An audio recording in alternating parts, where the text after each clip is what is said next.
Ooh, we're back. Halloween special. It's the scary Halloween special. I was gonna wear a scary mask, but nah. I'll keep with this.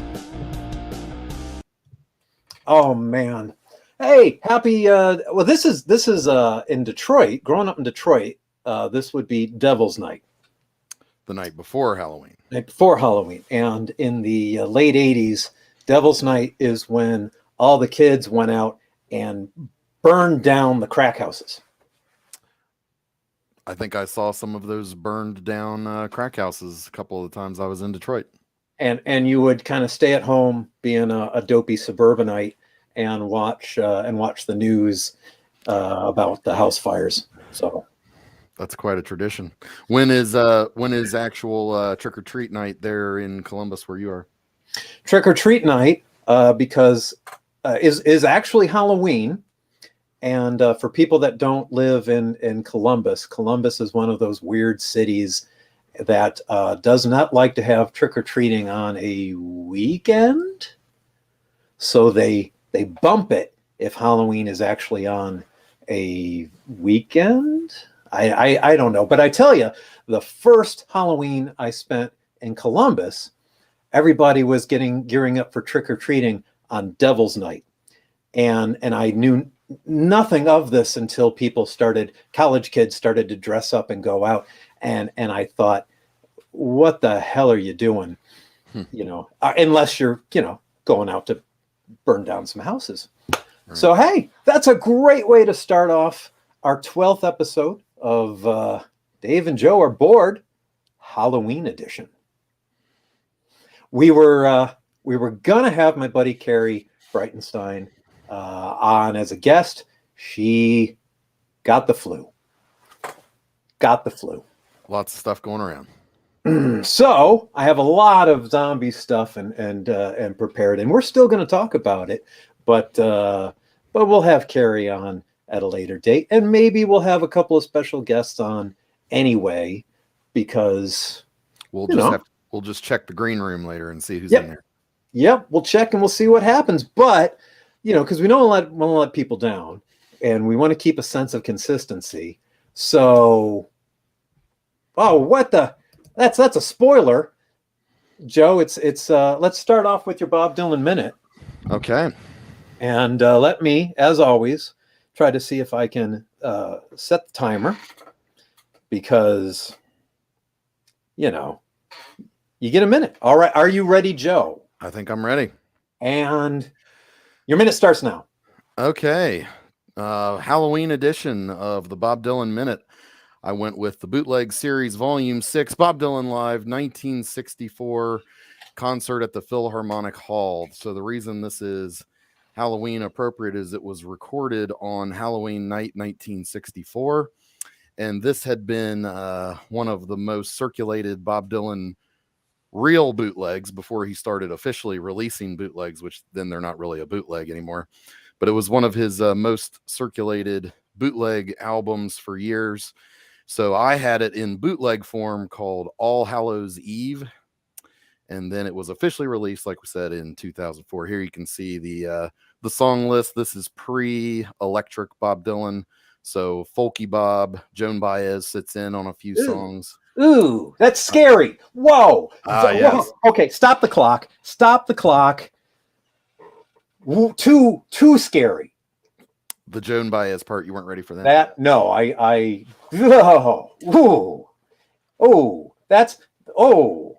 What's your scariest movie? Joan Baez Live. Okay, you have let's wind it back. You got 10 seconds to wrap this up and go. Okay. And so here's a picture, some of the art from inside the booklet there. You can see Bob with some Halloween masks there behind him. So more of the Halloween theme there. And I think that's about all it. Right. Hey, that was the Bob Dylan minute and a Halloween. You tied it in. Absolutely. You tied it in. All right. Well, I'm excited about our pick of the week. And I'll tell you why. Because it's a spooky pick of the week. and I get to use the spooky sound effects. So we have a special guest to start off. Somebody that we haven't seen in a while. He's not going remote. He's here with me in the studio tonight. It's our buddy Adam, who is here to tell us about the glory that is Chainsaw Man. So, Adam, without further ado, let's bring you back. We haven't seen you in a while. Come on, you get the chair. Hello, I'm back. Welcome back. So I have to explain this now. Yes, you have to explain. Chainsaw Man is by Tatsuki Fujimoto. It started in 2018. And what the heck is it about? Okay, so like this guy had a pet dog thing, chainsaw dog, that is the chainsaw devil. And it's like a dog with a chainsaw at its head. And the guy like basically died with his dog, but then his dog became his heart. And so now he's alive with the dog, like they merged, and he has this ripcord out of his chest, and when he pulls it, he becomes Chainsaw Man and gets chainsaws at his arms and head and kills other devils and monsters.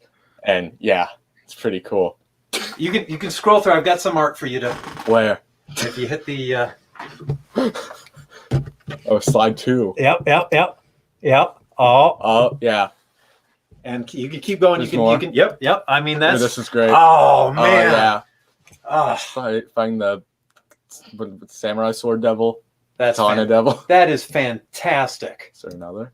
There is with this with the dog. Yep. And then my favorite. There's the toy of the dog. Life-size toy that's like $200. That's the chainsaw devil in dog form. Yeah. In a world that has these devils that are based on fears. Yeah, and the more they're feared, the stronger they are. That's fantastic. Truly. You got anything more to say? Not really.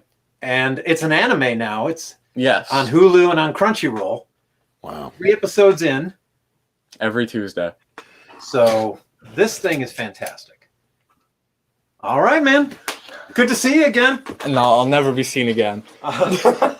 All right. Well, that's Adam again. We saw him. He quit. He left, and now he's back. People have been asking. And there you go, Chainsaw Man. I mean, come on, Joe. Manga. I'm not a big manga guy, but when he showed me this, it's horribly violent and fantastic. So, and I watched the first 3 episodes last night, and it was fantastic. So yeah, I don't think I've ever found a manga that I really enjoyed. They're always just weird and hard to follow. I don't know. Yeah, I mean, I'm not. He's got the ability to read backwards. I don't. But this one, I like this one, and I like the show. So I'm in. I'm hooked.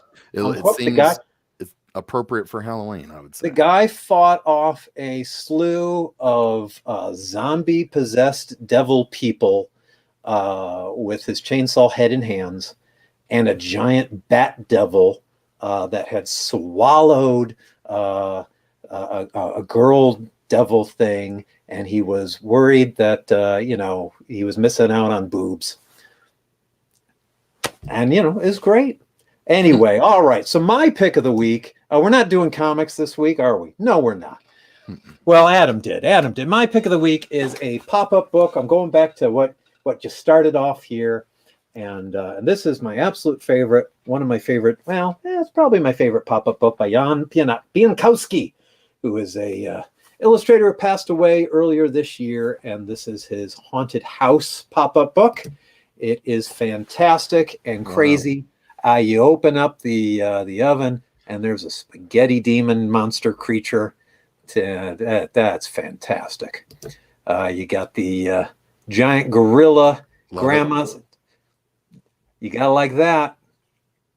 You got whatever's going on there in the bathroom.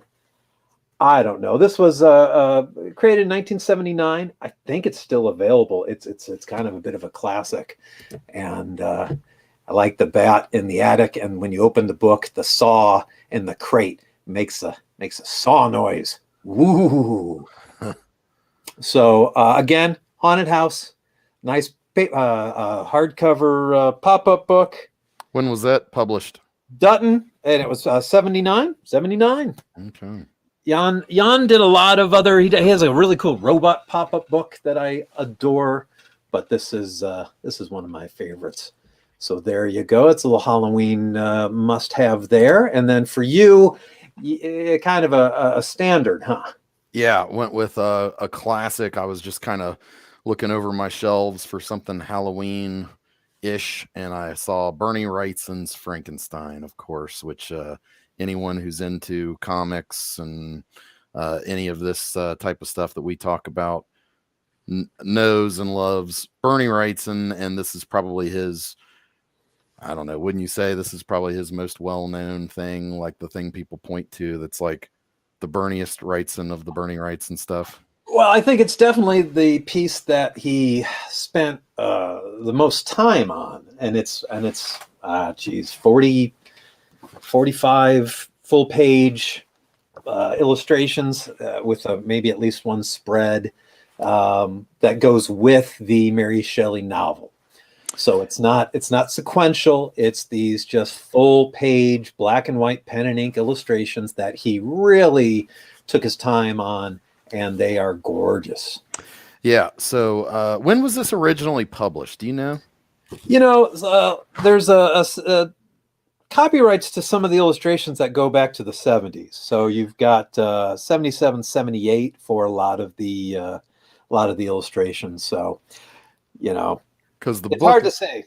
Yeah, the book that I have is first edition 1990. No, let me see. Well, 94 for the paperback that we both have, which is okay. The Charles E.F. Miller paperback version. Yeah. So this is a picture from inside of my copy of Bernie Wrightson's Frankenstein, where I got to meet Bernie Wrightson at the Motor City Comic Con, I believe. Maybe 2014, 15, somewhere in there, maybe. And I remember he was sitting at a table just by himself, no line. And I just walked right up and met Bernie Wrightson and had him sign this. It's crazy awesome to think that there were that's what conventions were like. Not that long ago. Not that long ago, where for the most part, for most people, we are not busy. You know, the artist sitting there, and of course I'm never busy, but a lot of artists, you know, it's not like they were busy 24/7 or had long lines, unless they were somebody rare and truly, you know, a big shot. And you would think Bernie would be a big shot, and he kind of became a little more of a big shot. But even towards the end at Heroes Con, it was not like you had to wait in line for an hour to get to meet Bernie. Yeah, so lovely guy, by the way. We miss him. He passed away. Cancer took him, sadly. But boy, oh boy, the nicest guy. It was an absolute pleasure to be able to meet him. And oof, his art. And then shortly after that, maybe a year or two later, I got to meet Ron Mars, who wrote this foreword, also in the same collection, had him sign it, and he told me I was one of the only people that had ever had him sign this. I thought that was kind of cool. And if I ever got to meet Stephen King, I would have him sign this as well. You're missing Stephen King, but yeah. Oh my gosh, these things are just the and that's the thing. If something as an artist makes you just angry, then what more can you say other than because they're just that dang good. So yeah, nowadays Bernie's estate, they with some of these they do nice huge lithographs of some of the art at 100% size, especially the main spread of Dr. Frankenstein's lab. I think now coming up next they have a print of that on wood that they're offering for sale. Which is pretty wild, but I do not have space for these things, but There yeah, it that is. one is, you know, Yeah. What else do you say? it's fantastic, and it's a fantastic callback to the illustrators of previous generations and their pen and ink work. And I'm not really sure anybody. Gary Gianni does a fantastic job with that style these days, but it's rare that anybody's going to spend that much time on something. That's a lot of man hours in that bad boy. So, oof. All right. Well, hey, There you go. there we go. That's some pretty good picking. I think so. Yeah. Well, we were going to talk about Twilight Creations games, and we might do another show as it is. But since I put some artwork together, I'm at least going to show it, because guess what? It's my artwork, so I'm going to show it. So, I think in 2001, I started working on this board game series called Zombies. It wasn't a series then, it was just a board game for a company called Journeyman Press, which was a division of US Playing Card in Cincinnati, and they do bicycle poker cards. And for some reason, I think in the late 90s, they were convinced to start a collectible gaming division, which they called Journeyman Press. And the first game was, they had a lot of games. We did an Age of Empires collectible card game that I worked on. They also did, I think, an X-Files and a Scooby-Doo collectible card game. And then this was a board game called Zombies. And that was the cover. You got the guy. That's looks a little like Bruce Campbell, but it's not, damn it. It's not Bruce Campbell. It's just, a lot of this is either me or our buddy Matt and assorted whoever's around. So that was the original cover there, and that cover has been changed over the years to this one, which, Joe, I think that's you on there, isn't it? That's me in the tie. Oh man, you're a fantastic art model, and we're gonna talk about that in a minute here. But the Zombies game has been around. It's still going for over 20 years now, and this was the cover of a PG non-bloody version of the game, where I had to go in and remove all the blood out of the art. This was Zombies 2, 3, 3.5, 4, 5, 6, 7, 8, 9, 10, 11. I like that one. Yeah, I love that one. It looks familiar. What was that? I think it was at 11. 12. Hey, that kid was on the show a couple minutes ago. Yeah. 13. 14 in space. I think are we at 50? I don't know where we are anymore. 6. That was like a stories one.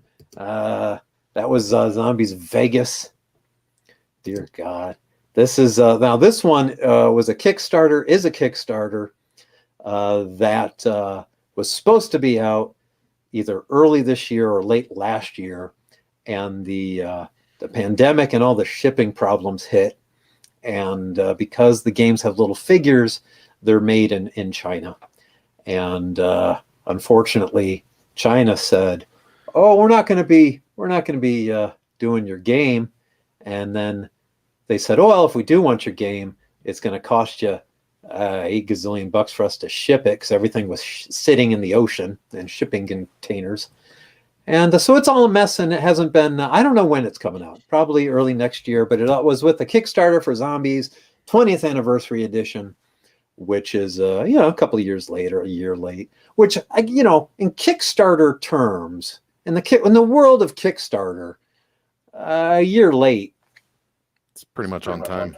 Yeah, that's kind of on time, but it does stink that it wasn't. I got everything got done, and then the world said, screw you. So that Kickstarter thing, that's not a new game. It's just another updated version, or what? Well, it was two things. It was a pretty updated, bigger box set of the Zombies base game with some added stuff. and I think I maybe recolored some artwork, and I there's some extra figures and stuff thrown in. So that's kind of like a new limited version of the base set. And then there was also a new expansion. This was Museum of Weird, which people that participated in the Kickstarter, I drew them in cards, and it's just a weird. I think I drew this last July, so I don't know if I remember a whole lot about it. But I think it should be out early next year, I hope.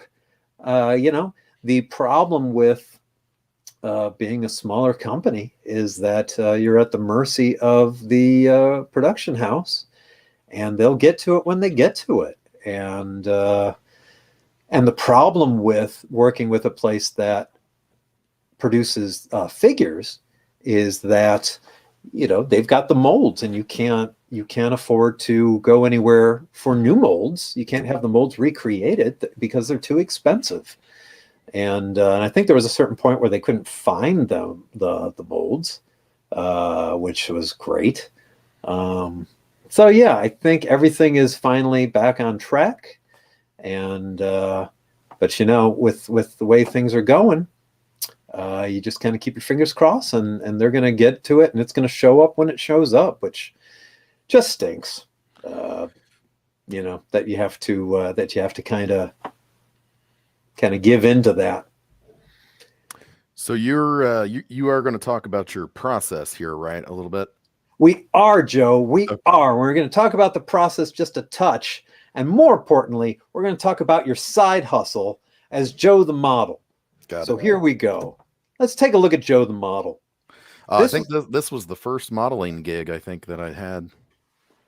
I think this was the first time, and I don't ever show my thumbnails to anyone because they're horrible, and why should they not be?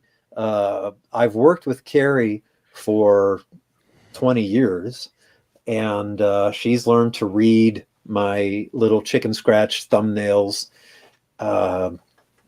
So I just make them a step above stick figures, and it's for her to approve, for me to get an idea of what I'm doing, and for my models like you to also get a rough idea of just what the hell we're trying to do here.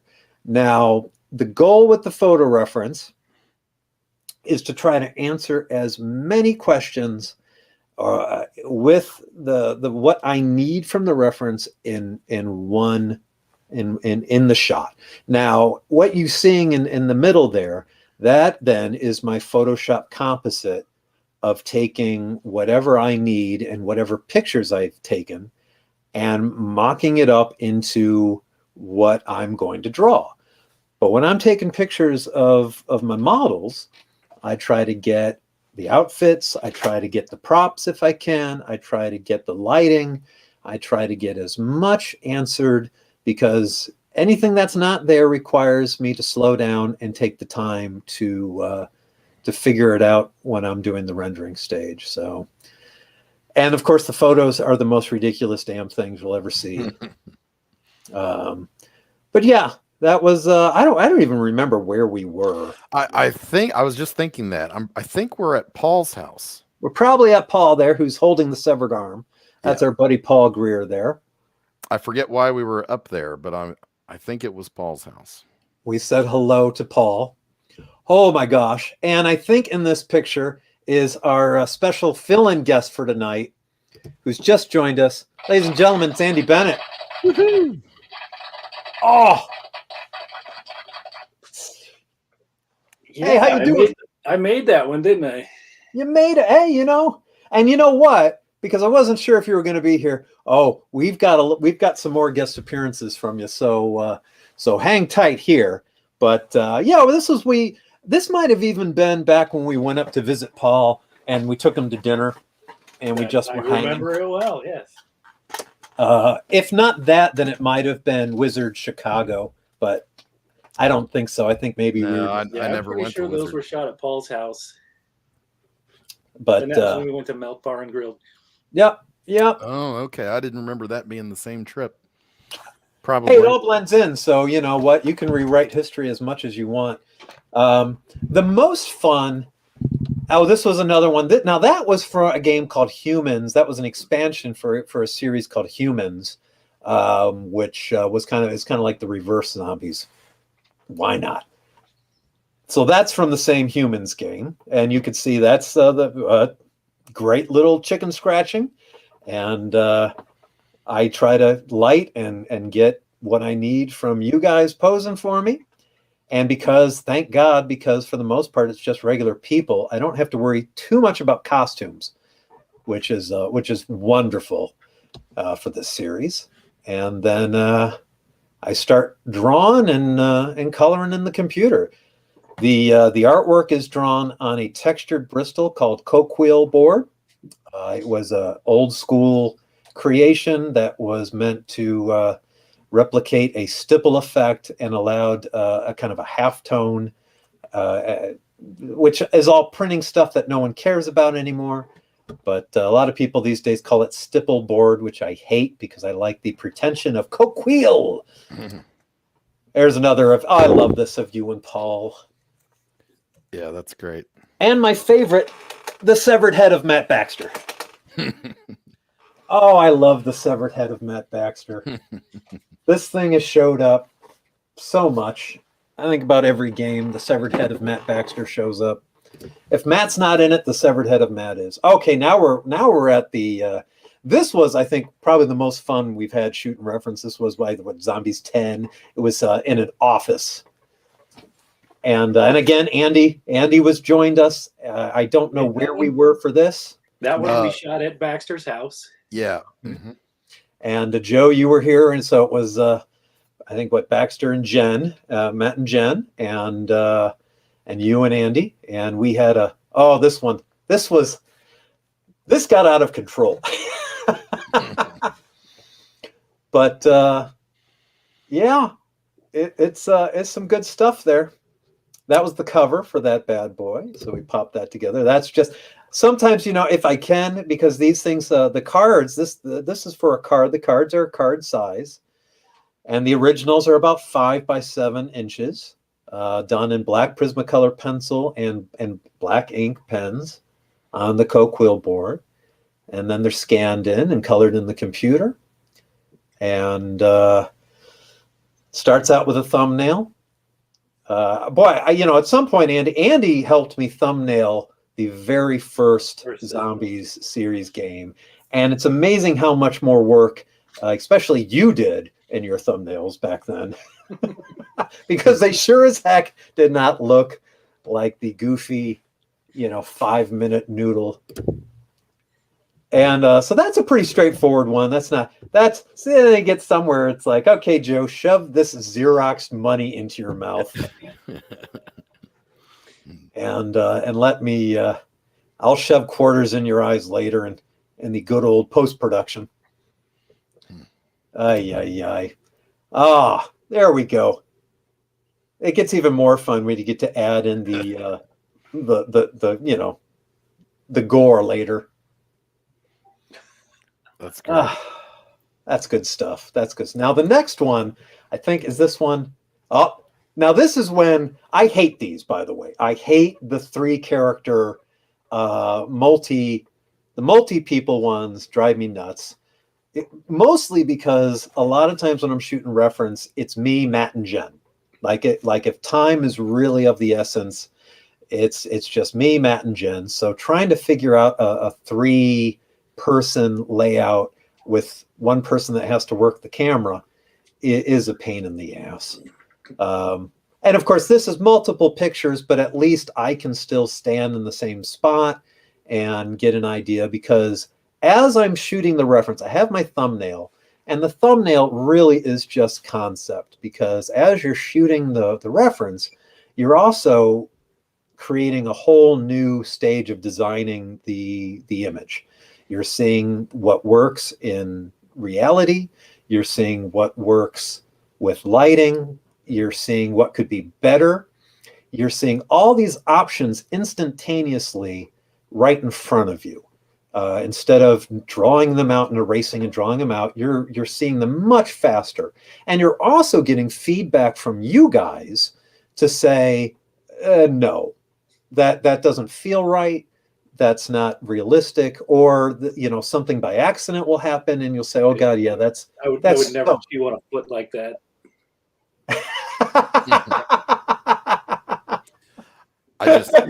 As I recall, I just happened to be chewing on the foot, and you guys were like, "Oh, it'd make a great card."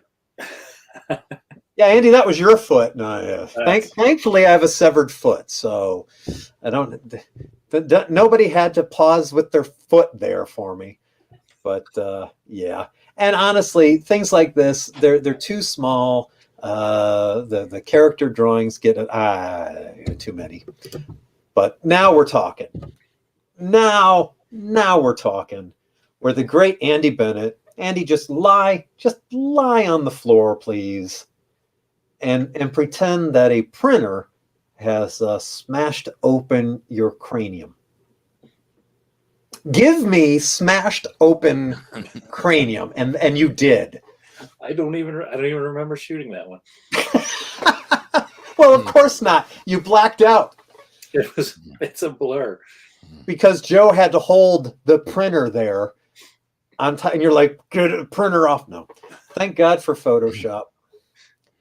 And of course, what makes it even worse is I think, I don't know why, but at the time I probably Googled head trauma and plopped in an actual photo from Google of what looks like Stouffer's lasagna. That's horribly unnecessary, but that's Google. So yeah, thanks, Andy. Good one. Yeah. Yeah, I tell you. Now, I don't want to leave myself out of this. So there you go. That's me pantsless. Chewing on the severed head of Matt Baxter. And sitting on a Xerox machine. Okay, so now we didn't have to go looking for the damn Xerox machine. Thank you, Google. And, this kind of qualifies, I think, under, usage and altered usage. I'm going to go with that. But, this is where you say, okay, well, we need to shoot the light as if the copier is on. So you get your light source. And I have a light bar that we use, and either somebody holds it or I hold it at the same time. And of course, all of this is back when I was using my digital Nikon.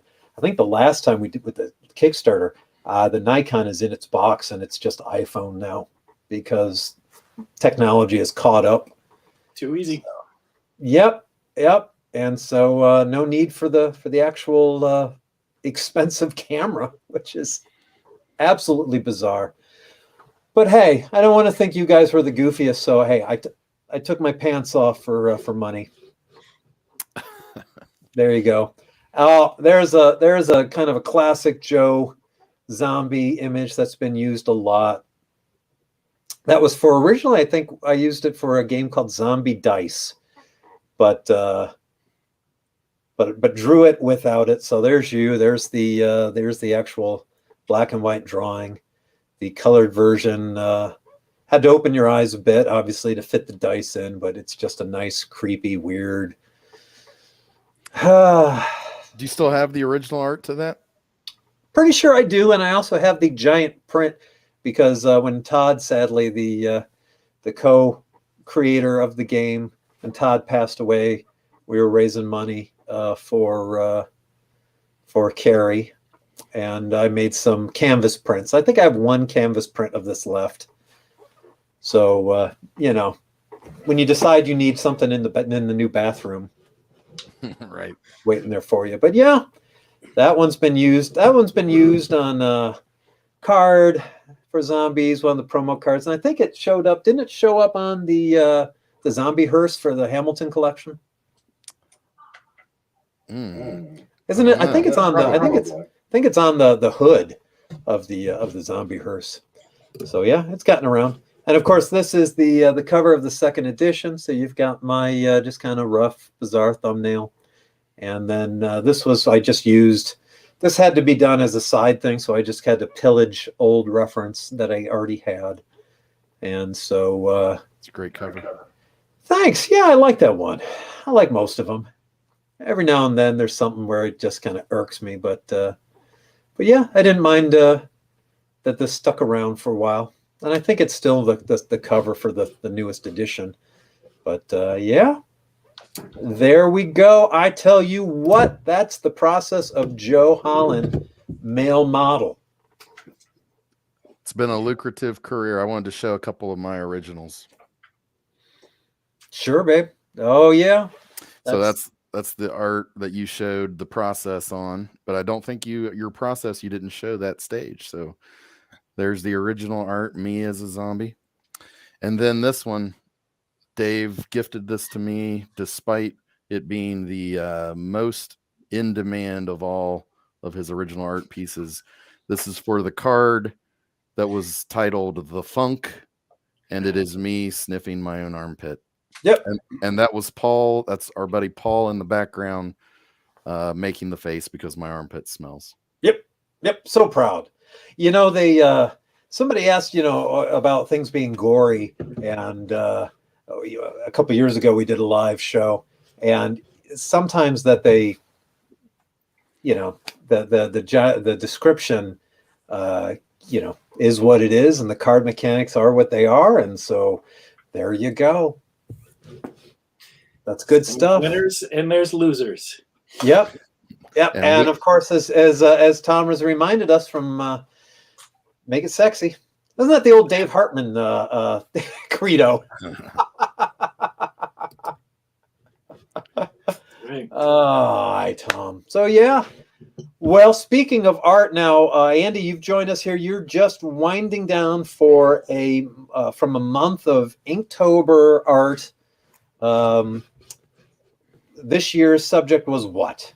This year's subject was Labyrinth, which I found out how polarizing it is and how some people are just in love with it and have all these wonderful associations, and then other people are like, never seen it, never heard of it. We were going to Gina Friday. Gina, the lovely wife of Dave, said, "I've never seen Labyrinth." I said, "Oh, I've never seen it either." And so we were going to watch it, and then we didn't. I'm saving it. One day I'm going to sit down and I'm going to watch this new movie called Labyrinth with my hero and life crush, David Bowie, and of course the other life crush, but a little young at that time, Jennifer Connelly. So I mean, come on, Anna and Jim Henson again. There's another. And George Lucas producing, and Terry Jones scripting. So Monty Python, Star Wars, and the Muppets, and David Bowie all kind of in one neat little package right there. What I'm horribly afraid of is hating it. That's a valid concern. So I'm kind of afraid of seeing it. I'm afraid of being indifferent to it, and because I do like is it another Brian Froud design kind of Froud creature designs? Yes. I do love Dark Crystal, but I don't love it. Like I didn't love Dark Crystal enough to sit through the second version of it because I'm not that big of a goblins and fairies, kind of fantasy. But yet at the same time, I like Brian Froud as David Bowie. So yes, I'm in it. I'm there. But if I don't like it, I'm going to be heartbroken. So it is interesting, like you guys are saying. I kind of thought of that as a movie that, everybody loves Labyrinth. That's one of the great movie from the '80s, and because of Andy's Inktober thing, kind of got me reading some stuff about it. I was reading like the Wikipedia entry and stuff, and I didn't realize it was a total flop at the box office when it came out. It was a big loser at the box office, yeah. Which is just surprising. I would think at that time, the Henson stuff, I don't know. And David Bowie, and Dave's a David Bowie fan, but somehow never saw this movie either. So yeah, the press was unkind, and Henson was genuinely hurt by the response.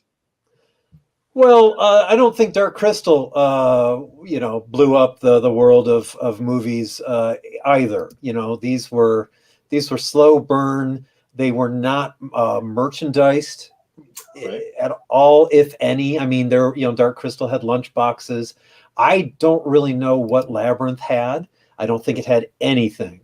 And so, in an age where merchandise was a big deal, it's not like you went out and bought a David Bowie action figure, doll, or anything. I think the most that I've ever seen was maybe like party supplies, your napkins and plates and the paper plates and stuff like that. Yeah. Which is weird, but yeah. Hey. And same with Dark Crystal. When companies have over the past 20 years have done figures and toys of Dark Crystal, it was like, oh, what the? And I think the whole thing with Dark Crystal was that there were prototypes made, and nobody was willing to foot the bill. And of course, because I'm not a Labyrinth junkie, help me out here. Which came first? Dark Crystal came first. So I have to believe that if you passed on Dark Crystal, you sure as hell weren't gonna start doing stuff for Labyrinth if you were a toy company. Understandable. So all of these, Andy, these are all a part of your 31 days of Inktober. They're all pen and ink. What are you doing them in? I'm cutting the boards in half, so they're 7.5 wide by 11 high. I think something like that. So they're about letter size, maybe not quite as wide.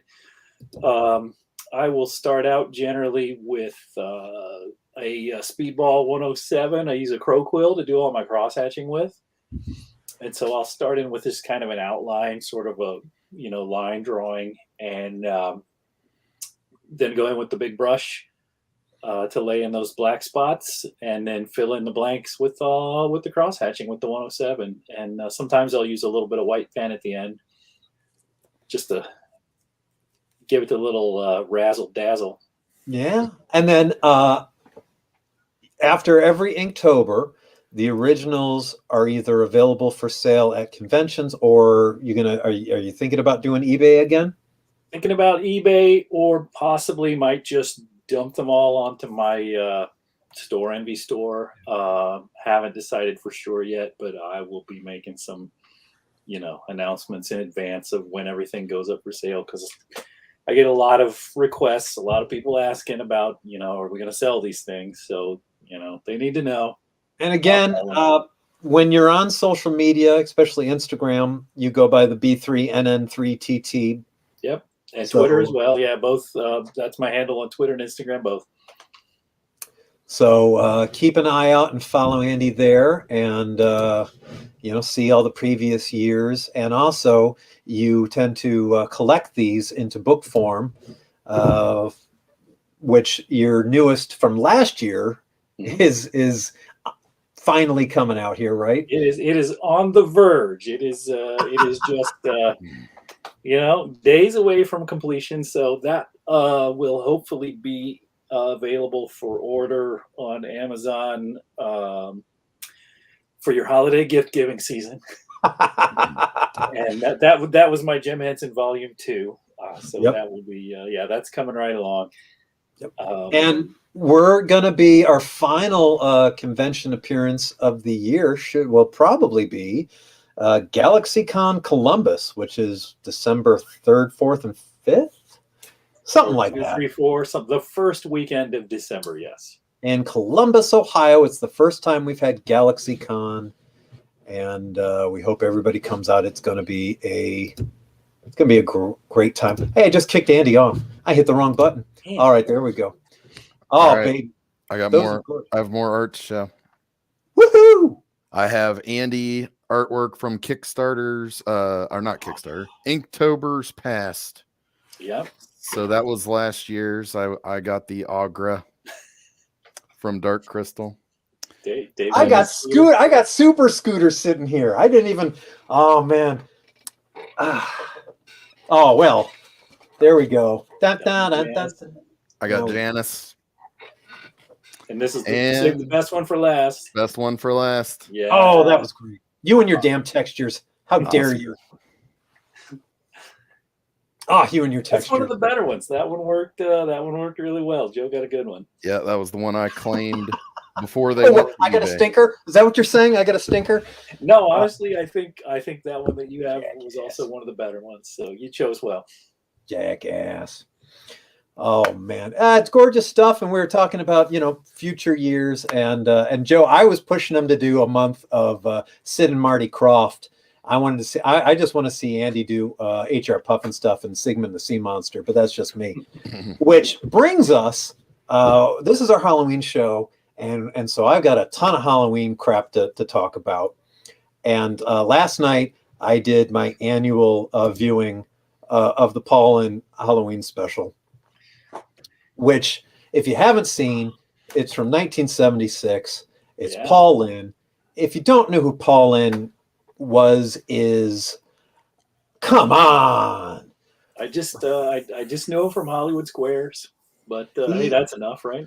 He was the center square of Hollywood Squares for the 50s, 60s, 70s. He was a comedian actor in the 50s, 60s, and 70s. Passed away in the early 80s. His tombstone is 50 minutes from where I live, and every Halloween night I drive out there to visit the tomb, the grave of Paul Lynde, and I sing him. I sing him Beth from Kiss, because they were the special guests of the Paul Lynde Halloween special. Now this is an image made by good old Mitch O'Connell.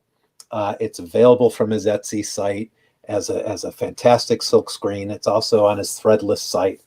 And this kind of sums up almost everyone who appeared on the Paul Lynde Halloween special. You had Kiss, and it was Kiss, maybe their first TV appearance, but it was when Destroyer came out. So they lip synced to Detroit Rock City, Beth, and King of the Nighttime World. And you had Billy Hayes as Witchy Poo from the Sid and Marty Krofft shows. Margaret Hamilton showing up again as the Wicked Witch. Florence Henderson. You had Betty White. You had Donnie and Marie Osmond. You had Billy Barty and Marie Osmond. And then you also had, Tim Conway. And then you also had the lady who played Fonzie's girlfriend. What was that? Pinky Tuscadero. Pinky Tuscadero. Tuscadero, yes. She was on there as well. And I tell you, the images are blurry, but there's Kiss with Paul Lynde and Margaret Hamilton. Amazing. I have on our YouTube page in our playlist section in the light category, I've got a link to it. If you haven't seen it and you're watching this, still watch us, but after you're done, click on that link and watch this. It is an hour long. It is horribly unfunny. It's the Bruce Vilanch writing school of 70s, 80s comedy that is not really all that funny. But it's just insane just to see. It's disco, it's Kiss, it's Margaret Hamilton as the Wicked Witch, it's Betty White showing up as like a good witch, and Billy Hayes as Witchy Poo. It's just insane. And Paul Lynde, which Paul Lynde, much like Liberace, I'm getting ahead of myself. Paul Lynde, much like Liberace, was sadly a gay entertainer who could not admit that he was gay because of the era. But of course, how anyone didn't know is now like. I think that was kind of the shtick, though, wasn't it? I mean, it was like everybody knew, but no one said it, and it was always kind of part of the jokes and things. Well, it was his Hollywood Square shtick was all double entendres and jokes and things, but at the same time, he couldn't be. But we love you, Paul Lynde, the center square. He was on Bewitched. He was in Bye Bye Birdie. Anyway, every year. Okay, maybe not every year, but you at least have to check it out once in your life. Every year Also- or once in your life. Also linked is on YouTube. Some poor fool put together a 10-hour loop of the theme song to the movie The Blob by the Five Blobs, which was really one guy. But it's a fantastic song, early Burt Bacharach, and it's a 10-hour loop of it. So Good for a holiday party background. holiday party, cleaning the house, or just, if you're feeling good and you just want to feel horrible, put that on and let it spin for a good hour and see how you're doing. We've got a link to Disney's Skeleton Dance, Silly Symphonies. If you haven't seen this, geez, what the hell are you waiting for here? Silly Symphonies, Skeleton Dance, 1929. Of Iwerks, which was, I think, to me, like the Jack Kirby of the early Disney studio. Yeah. Disney was the Stan Lee, and Ub Iwerks was the guy actually getting stuff done, figuring stuff out, and making all this gorgeous stuff. It is a fantastic animated short, and 1929, and it's gorgeous. This is a goofy little promo shot, but yep, if you haven't seen that, again, there's a link. Sit down, watch it. And what else we got? Oh, also found a footage of Ted Cassidy performing The Lurch, I think on Shindig, which it's horribly uncomfortable. There's kids dancing, and Ted as Lurch, kind of lip syncing to his hit single, The Lurch. That's Excellent. That's a little holiday fun, which there we go. Holiday fun. All right. Now, Joe, I had asked Andy if Andy had any Halloween photos, and Andy said, I don't have any Halloween photos. But Joe, you have Halloween photos. No delivers. Yeah, I had a few. I know there's more out there, but these were the ones that I could find. So this is the earliest one I could find. This is me as a magician. I think I'm about 4 years old. I think this is 4-year-old Joe Halloween. And I remember that little magic wand, and you push it up and a little flower came out the end. It was, it fooled everybody. No one could figure out my magic. And then we have this is this is a pretty scary Halloween costume for me. So that's my younger brother Jeff there as the clown. Okay. And I'm gonna guess he's about 3 years old there, which would make me about 9 years old, probably as the bearded devil, whatever I am there. That's terrifying. That's straight out of Chainsaw Man. Yeah, not quite that terrifying. Andy, you missed Adam's discussion on Chainsaw Man. You'll have to watch it on YouTube. You'll have to catch it on YouTube. I'll have to go back and catch that later. This is one of my favorites. Yeah, this is, I distinctly remember this. I was in kindergarten because I know there's a picture of me with my kindergarten class wearing this outfit. And this is when we used to do the Halloween parade at school, and everybody dressed up. Did you guys do that? We did that. Yep. So that is me as the pirate there with all the little accessories, the little hook hand and the gun in my belt and the sword, of course. So lots of fun there. And that is my brother, my older brother, as the undead monster prisoner guy, I guess. And I remember we loved that mask. We used to bust that mask out any time of year for fun. That's the photo that comes with the frame. Is there another one of me? I don't know. This is the portal to hell one. What is it? The portal to hell. Right. Yeah. I don't really. This is just. I don't know what this. Just some kind of demon costume, I guess. And this is maybe like 5th grade, I think. Probably about 10, 11 years old. And is there another one? Nope. Now we're going to be. That is one hell of a door, by the way. Oh, that's my parents' house. Yes. Go back to that. That door is, that is one hell of a door. All right. I'm going back here to 1975, and I want to run through, way too many years of Ben Cooper costumes, but that's me and my older brother, Dean, And so you got the legendary combo of Spider-Man Evel Knievel. Oh man, I would buy that comic book. Yep, that's 75. 76, you got $6 Million Man and Batman, joined by my dad as the sauna suit NASA scientist, or NASA spaceman. So that's 76. And I think we're on to 77. That's either preschool, kindergarten, or whatever the hell, but that's some Ben Cooper goodness. Looks like Batman, Spider-Man, Darth Vader, Gumby, and Mickey Mouse. That's great. That's a great combo there. So now that's Dad, the return of the sauna suit, but this time as my dad's tribute to Rom Space Knight. And my brother C-3PO with the old Candy R2 container. We used to take, I think, these buckets that were like from unused ice cream, whatever, and we used to use those for everything.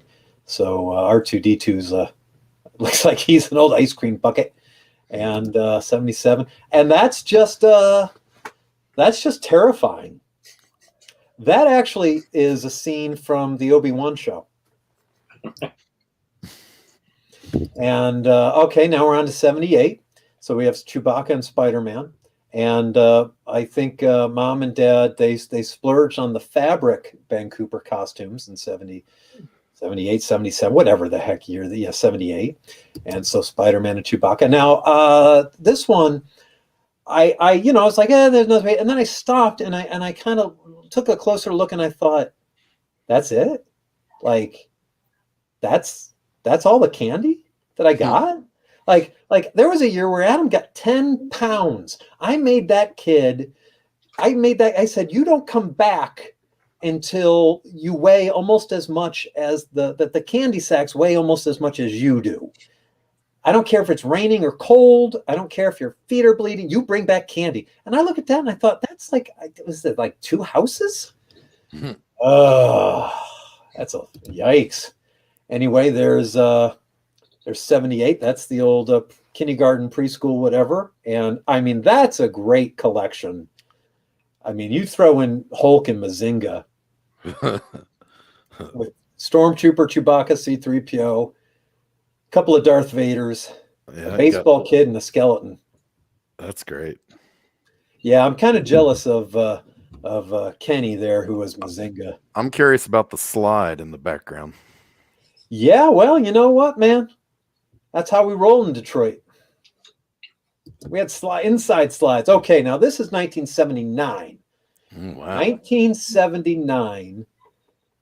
No Empire Strikes Back yet, but gosh darn it, we still knew who Boba Fett was. Really? And we dressed as him, and we liked it. Before Empire Strikes Back, they already had Boba Fett Halloween costumes? They were plugging Boba Fett as much as possible. You ordered the figure showed up. Boba Fett showed up on the holiday special. Holiday special, yeah. But 1979, dressing up as Boba Fett. And of course, the artwork, and what makes it even funnier is that the artwork on the chest is a drawing of the action figure. Which just makes things even better. And for that year, my dad had found this. Oh, by the way, kudos to Dad for the ice cream bucket Frankenstein. Yeah. Just admiring myself. My dad found this under a bed, and it's terrifying. It's from 1979, so I was 6 years old, and in school, draw what you're going to be for Halloween. So there's me as Boba Fett. Now again, none of us had seen Empire Strikes Back because it didn't exist. That is so funny. And that needs to be added to the tattoo options to tattoo on your ass.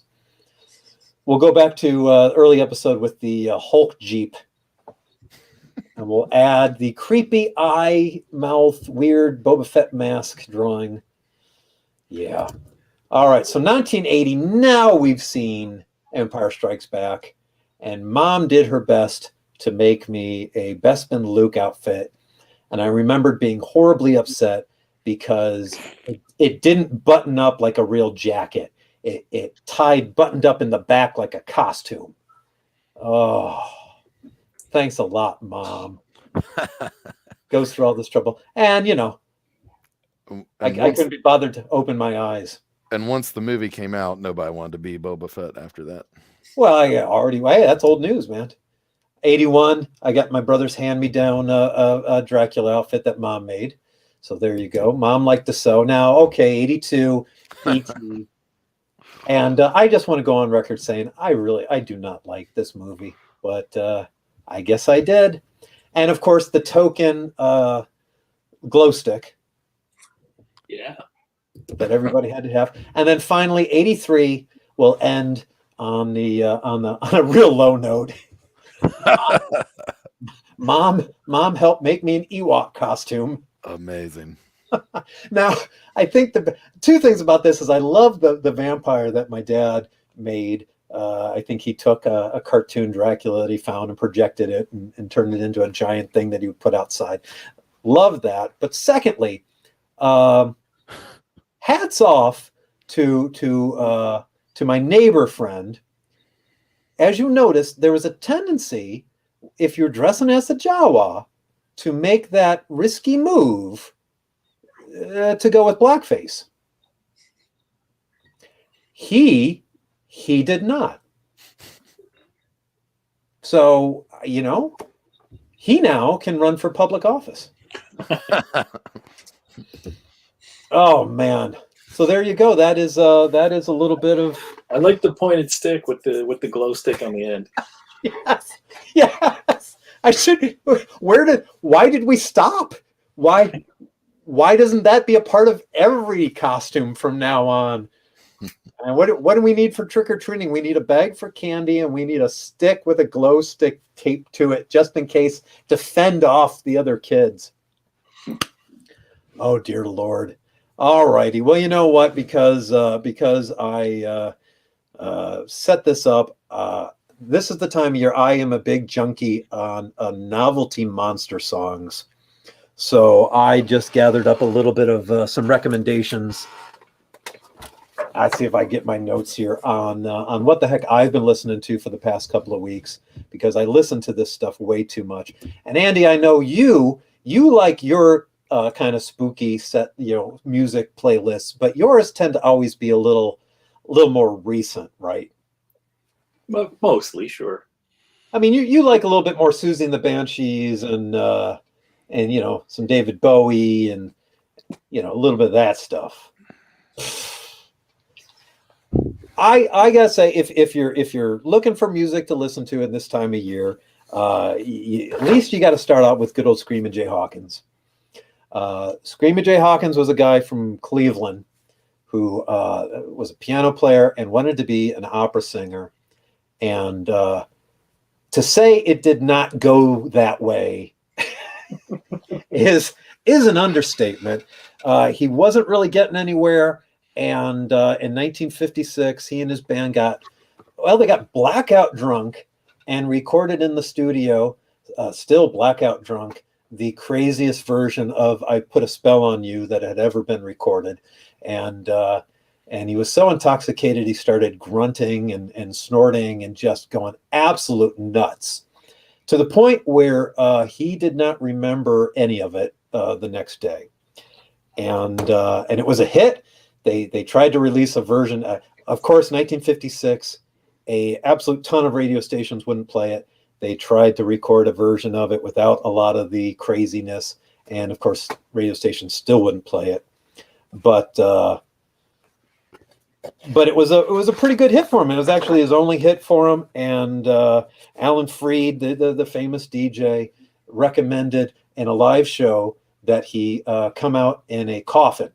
And come out of a coffin, and that started this whole bizarre shtick of him being kind of a voodoo priest kind of character and calling himself Screamin' Jay Hawkins. He hated all of that, but that's what stuck. And his work is fantastic. He also did a little bit of acting. He's in one of our favorite movies, Mystery Train by Jim Jarmusch. And Screamin' Jay Screamin' Jay was awesome. His work is awesome. And he tends to be a part of a lot of Halloween playlists, a lot of CDs.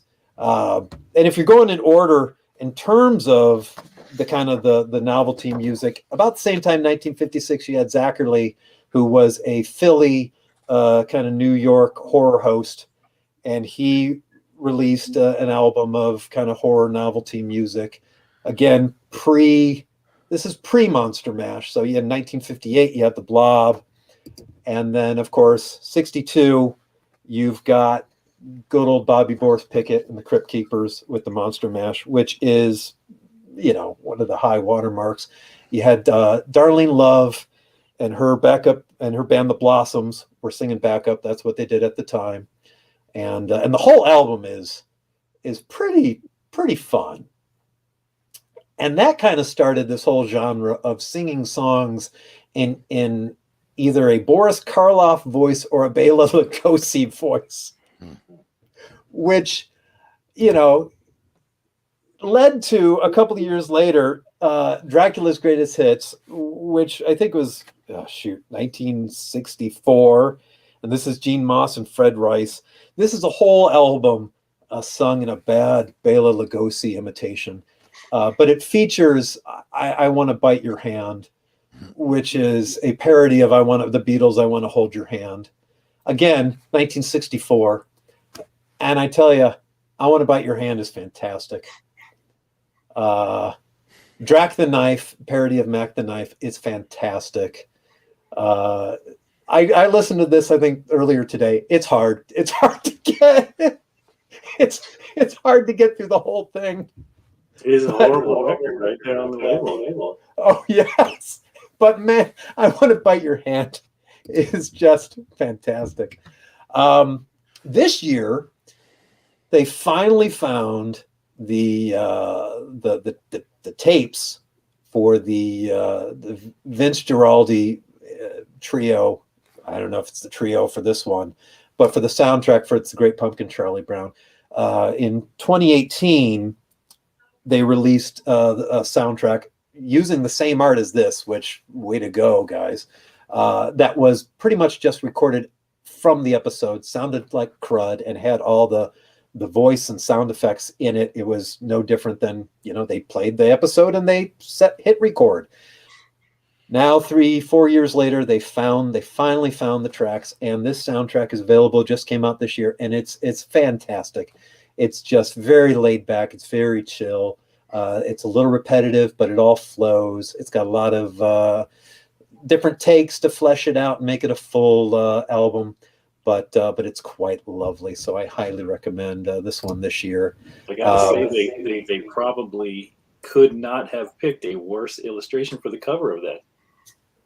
Well, and the fact that they released it twice, is pretty ridiculous. But in terms of the monster records that the monster kind of collections, the CDs that are out there, and I say CDs, and I know people don't tend to buy them these days, but for a lot of music collections, like, 50s, 60s novelty songs, you're much better off finding like a 3-disc cheap CD collection.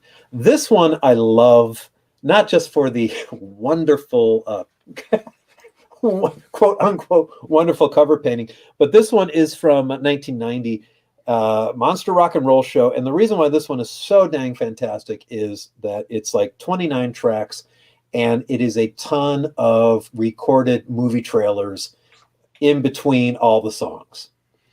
And I just absolutely love having those mixed in with my playlist. My playlist these days is about 450 tracks.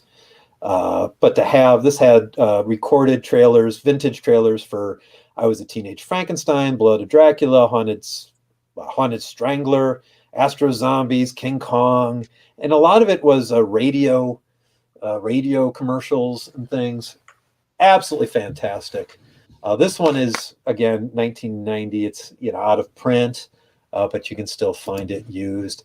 If you can't find it, there's a record company called Bear Family that is absolutely fantastic with crazy music compilations They have a series of The Shadow Knows. And again, they like to put the trailer tracks in with the music as well. And so this one's fantastic. And also this one I absolutely adore as well, which is more sci-fi.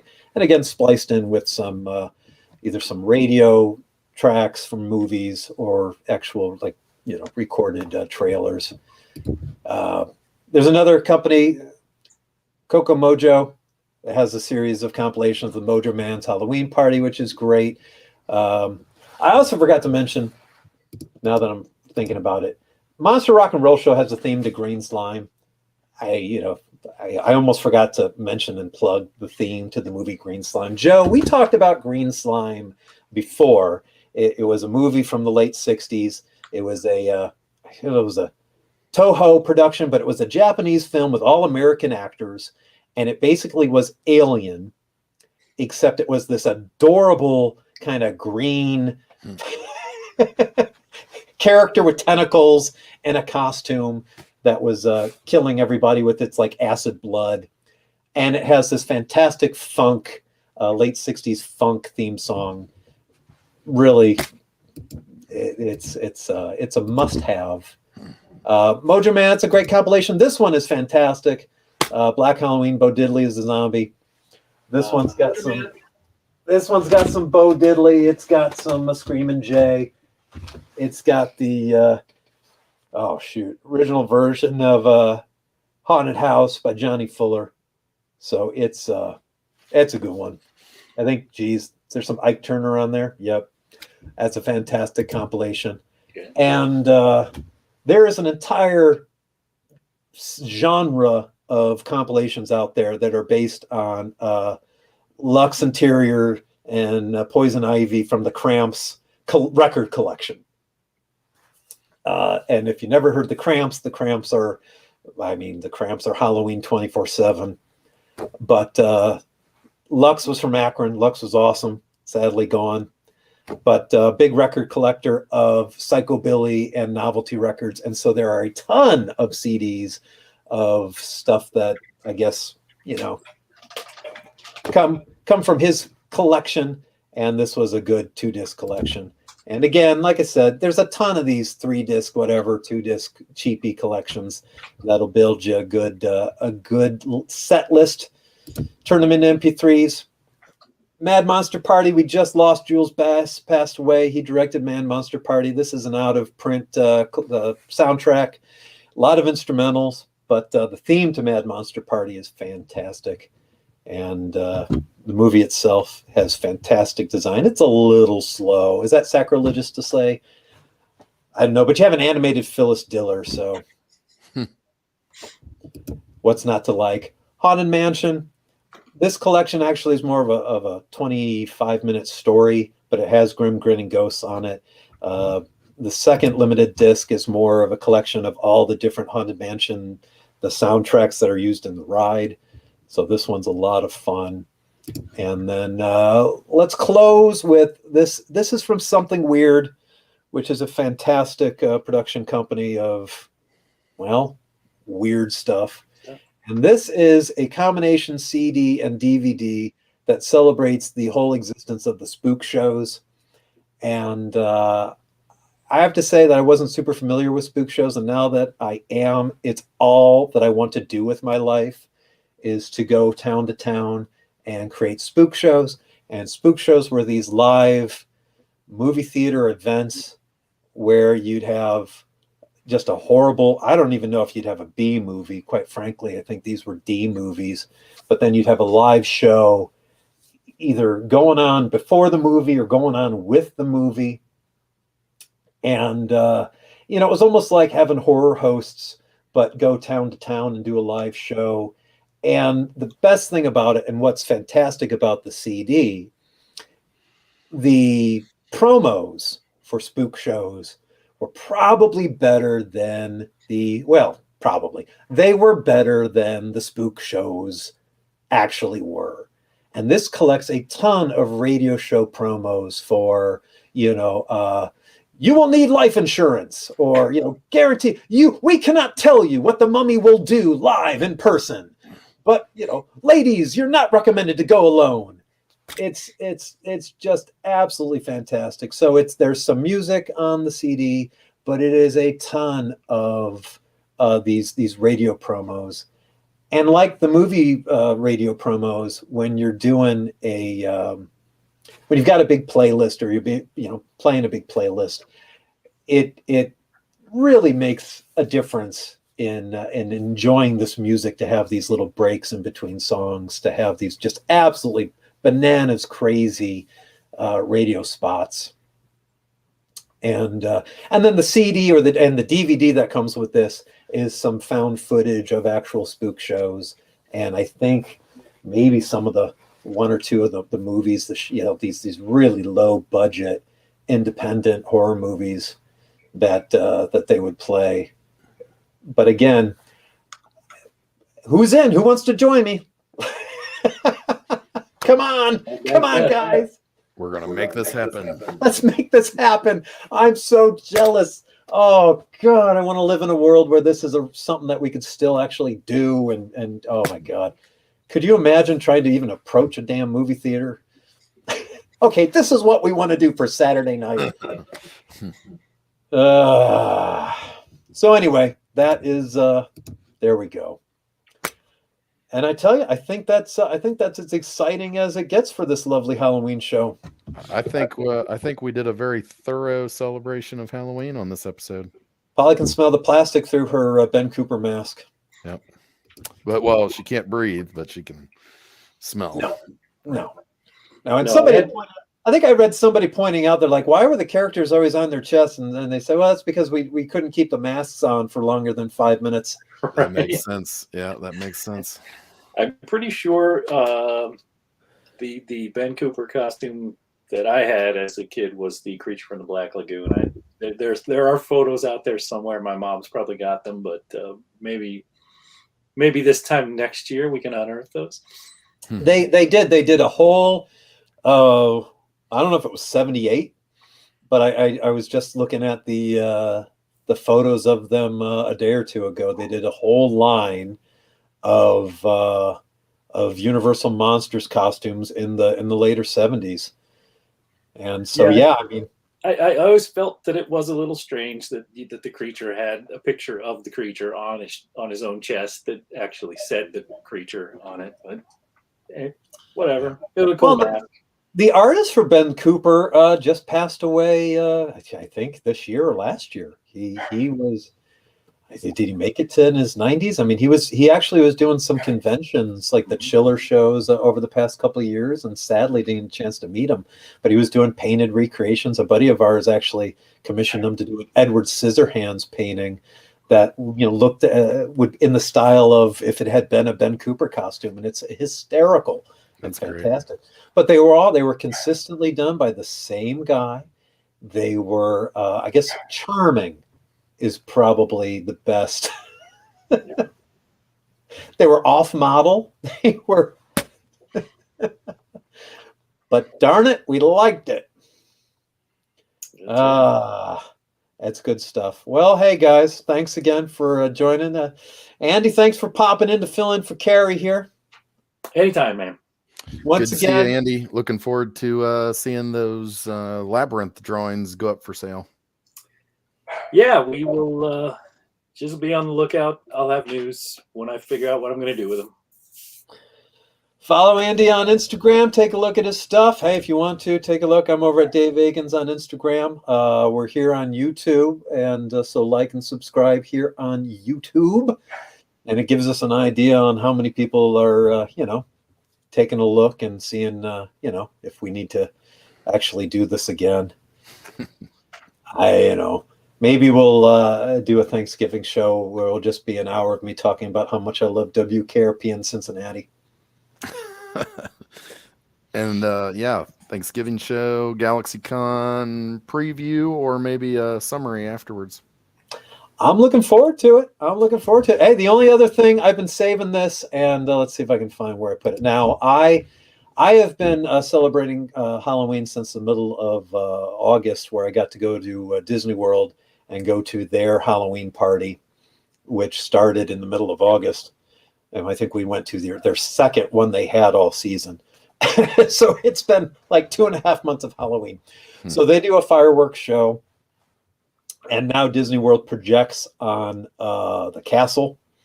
And so they do this big projection as they do fireworks. And so one of the coolest things I've ever seen at Disney or anywhere else is when they a segment of their fireworks Halloween trick or treat Mickey's Not So Scary Halloween Party show is a segment of the skeleton dance that is projected onto the castle while fireworks are going off. So got a clip of that to end the show with.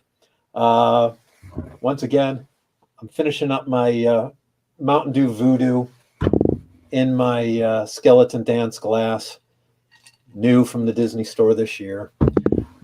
I like the skeleton dance. Thank you very much. So once again, thanks, Andy. Yeah, man. I'm Dave Akins. I'm Joe Holland. This is Dave and Joe are bored, and let's see if we can get this. Good night, everyone. We'll see you later.